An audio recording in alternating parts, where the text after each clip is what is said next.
बोली वृंदावन बिहारी लाल की जय।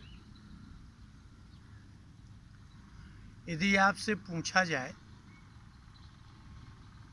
कि आपको पत्नी है, पुत्र है, पति है, परिवार है, समाज है, सारे मनुष्य जाति में से आपको किस पर इतना विश्वास है कि जो मेरे हर आपत्ति में प्राण दे सकता है, धन दे सकता है, सहयोग कर सकता है, ऐसा किसी पर आपको विश्वास है? क्या आपके किसी रिश्तेदार ने, आपके परिवार के विषय में किसी व्यक्ति ने, या किसी समाज ने, किसी राजा ने, किसी ने, शासक ने, किसी ने ऐसा विश्वास दिलाया कि तुम मत कुछ करो, मैं सब करूँगा, निश्चिंत रहो, तुम्हारे परिवार से, तुम्हारी पत्नी से, पुत्र से, मित्र से और स्वयं से भी तुम निश्चिंत रहो, मैं सब कुछ करूँगा, ऐसा कोई है? अच्छा चलिए, नहीं, शायद किसी ने ऐसा ना भी कहा हो, तो क्या आपको ऐसा किसी पर विश्वास है? यहाँ तक कि अपने पुत्र पर भी या अपने पति पर, पत्नी पर ऐसा लग रहा है कि बिल्कुल दृढ़ता से विश्वास हो कि ये ऐसा करेगा मेरे लिए? विश्वास बहुत बड़ी उपलब्धि है। संसार में व्यवहार चलता है, विश्वास नहीं चलता है। भगवान ने श्रीमद् भगवत गीता में 9वें अध्याय के 22वें श्लोक में अर्जुन को विश्वास दिलाया, 2-3 बार दिलाया। गीता के अंत में तो कहा था कि सभी धर्मों को त्याग के मेरे शरण में आ जाओ, लेकिन 9वें अध्याय के 22वें श्लोक में उन्होंने कहा कि अर्जुन, तुम्हारी बात नहीं है, अनन्यास चिंतयन्तो माम ये जनाः पर्युपासते तेषां नित्याभियुक्तानां योगक्षेमं वहाम्यहम्। कोई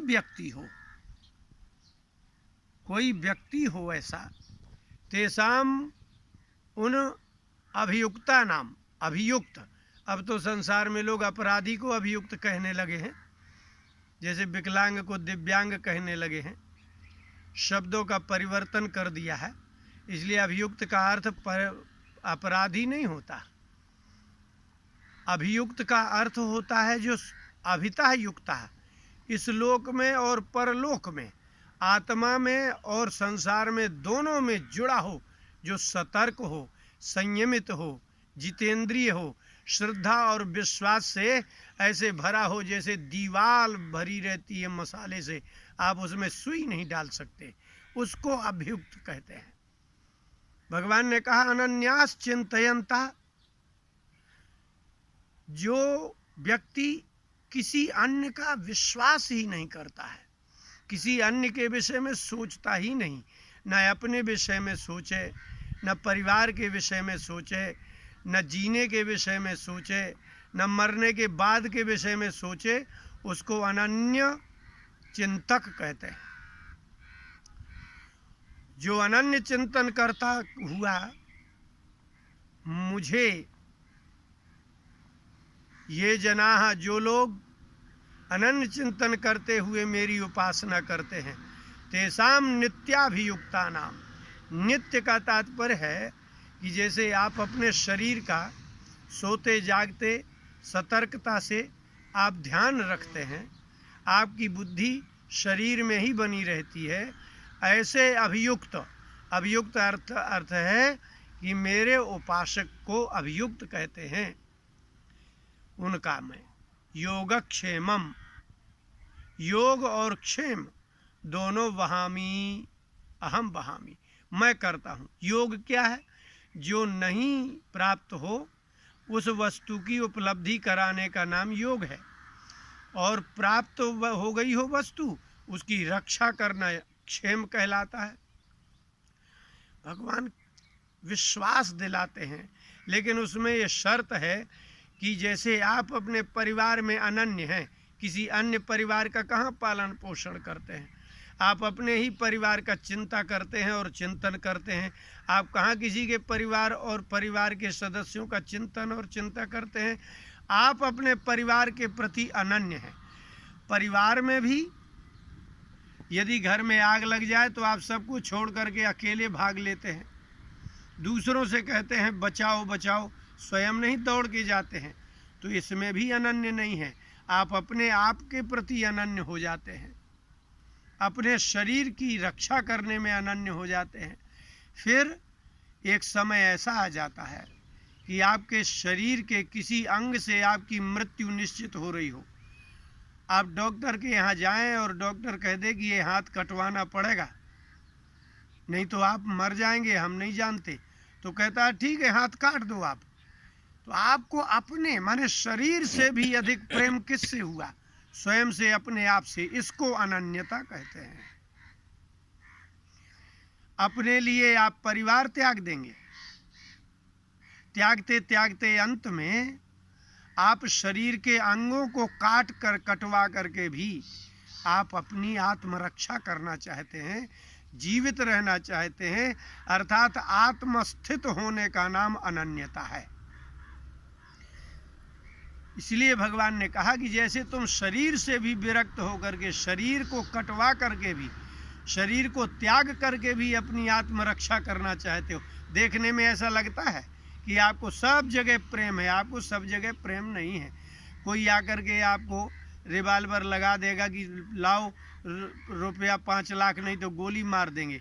तो जिस धन के लिए आप मरे जा रहे थे, बेईमानी कर रहे थे, आप अपनी रक्षा के लिए, परिवार की रक्षा के लिए धन का त्याग कर देंगे।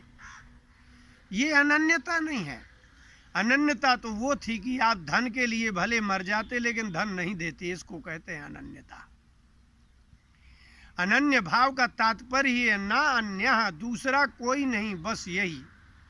तो आप यदि अपने लिए, अपने आत्मरक्षा के लिए धन का त्याग कर देते हैं, अपनी आत्मरक्षा के लिए परिवार का त्याग कर देते हैं, यहाँ तक कि शरीर के टुकड़े करवा देते हैं, कटवा देते हैं, तो अनन्यता आत्मा सिद्ध हो गई कि आप आत्मा के लिए आप कुछ भी कर सकते हैं। इसी का नाम अनन्यता है। इसलिए भगवान ने कहा कि जैसे व्यक्ति अपनी आत्मरक्षा के लिए अनन्य है, ऐसा कोई मेरे लिए चिंतन करता हो, इतना चिंतन हो और योग युक्त हो, जितेंद्रिय हो, संयमी हो, जिसका शरीर, जिसका मन और जिसकी वाणी तीनों नियंत्रित होगी, वही भगवान के प्रति अनन्य होगा। जैसे कि मीरा अनन्य थी। मीरा का चरित्र पढ़िए आप, उसमें लिखा है कि राणा ने कहा कि तुम अगर नहीं मानी कि महात्माओं का संग करने से तुमने अपने आप को नहीं रोका, हमारी कुल प्रतिष्ठा की मर्यादा को भंग करती हो, अगर नहीं मानती हो तो तुमको अलग रख दिया जाएगा। मीरा ने कहा रख दीजिए। तो 15 दिन के लिए उसको एक बाड़े में, जहाँ कभी चरवाहे लोग रहते थे, वहाँ रख दिया और 15 दिन तक उसको भोजन नहीं दिया। तो बोले मुझे कुछ नहीं चाहिए, मेरा सिर्फ गोपाल दे दो। गोपाल को लेकर के वो पहुँच गई। तो गोपाल से बोली कि देखा, तुम्हारी भी तो साथ में दशा हो रही है। पता नहीं 15 दिन के बाद जब उसको देखा गया तो वो तो स्वस्थ थी, भूख प्यास शरीर से विरक्त, वो स्वस्थ थी और फिर गाती हुई निकली।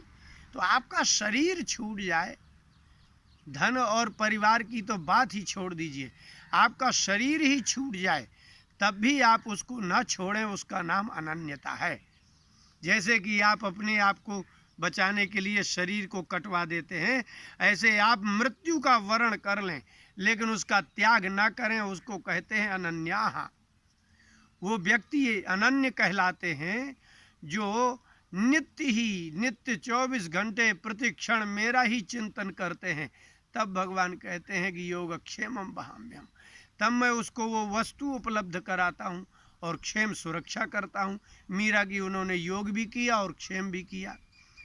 अब आप विचार कर लीजिए, थोड़ा और गहनता से विचार करने लायक है कि ये क्या है। ये विश्वास और भक्ति है। भगवान ने इस श्लोक के 22वें के पहले उन्होंने कहा कि लोग देवताओं की बड़ी उपासना करते हैं, बड़ी दिव्य उपासना, बहुत बड़ी सामग्री लाते हैं। कोई यज्ञ करते हैं तो यज्ञ में कितनी सामग्री नहीं लगती, ब्राह्मण भी चाहिए, ब्राह्मणों की दक्षिणा भी चाहिए और उनकी सेवा भी चाहिए। लेकिन भगवान ने कहा कि अर्जुन मैं बहुत सरल हूँ, मुझे कुछ चाहिए नहीं। सिर्फ क्या चाहिए? बोले अनन्यता चाहिए। आप भी तो यही चाहते हैं। क्या आप चाहते हैं कि आपकी पत्नी किसी ऐसे व्यक्ति से बात करे जिससे आप ना चाहते हो कि ये बात करे? पत्नी चाहती है कि मेरा पति संसार में किसी अन्य स्त्री के पास न जाए। पत्नी तो यहाँ तक चाहती है कि वो परिवार के अपने माता पिता की भी सेवा ना करे। पत्नी तो यहाँ तक चाहती है कि वो अपने भाइयों से व्यवहार ना रखे। इसको कहते हैं अनन्यता। पत्नी अपने पति को अनन्य बना के रखती है कि मेरे अतिरिक्त तुम्हारा किसी में चित्त नहीं जाना चाहिए, तुम्हारा कमाया हुआ धन मेरे अतिरिक्त कहीं नहीं जाना चाहिए। तो पति भी यही चाहता है। पति कहता है कि मैं हूं ना तुम्हारा भरण पोषण करने के लिए, सब कुछ तो कर रहा हूं, फिर तुम उनके यहाँ क्यों गई, तुमने उनसे क्यों बात की? तो आप भी अनन्य हैं, अपने अपने संबंधों के प्रति अनन्य है। आपकी पत्नी के प्रति पति अनन्य है और पत्नी के प्रति पति और पति के प्रति पत्नी अनन्य है। वो किसी से बात नहीं करने देना चाहती, किसी के लिए प्रेम करने नहीं देना चाहती, किसी के लिए समर्पण नहीं चाहती। पति किसी अन्य के प्रति समर्पित हो जाए ऐसा पत्नी नहीं चाहती। और अगर आप पुत्र से पूछिए, आप जो कमाते हैं किसी और के पुत्र को देने लगिए, कुछ दिन बाद आपका पुत्र कहेगा कि पिताजी आप उसको क्यों पैसा देते हैं?